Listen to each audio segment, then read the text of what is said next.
Devant une cardiomyopathie hypertrophique inexpliquée chez l'adulte, quels sont les éléments qui doivent faire penser à une maladie de Fabry?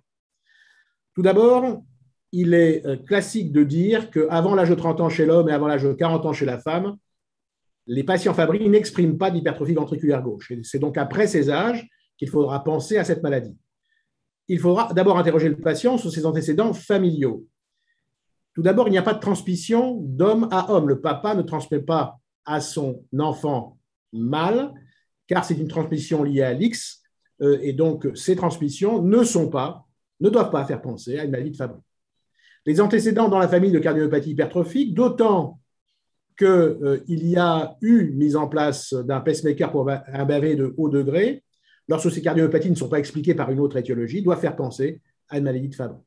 Lorsqu'il y a dans la famille des AVC inexpliqués à un âge jeune, moins de 50 ans, ou qu'il y a une insuffisance rénale sévère inexpliquée à un âge jeune, moins de 50 ans également, qui souvent a amené à une dialyse, ce sont des éléments aussi qui doivent faire penser à une maladie de Fabry.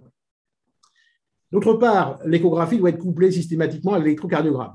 Un signe important et précoce est l'espace PR court, sans voie accessoire, c'est-à-dire qu'il n'y a pas d'onde delta sur l'électrocardiogramme, et d'autre part, s'il y a une exploration électrophysiologique, on ne retrouve pas de faisceau accessoire, de faisceau de Kent.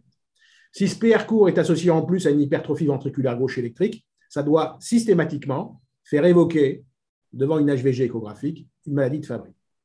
Les troubles du rythme dans cette maladie sont fréquents. Troubles du rythme atriaux, troubles du rythme ventriculaire, troubles conductifs. C'est rare de les avoir sur l'ECG.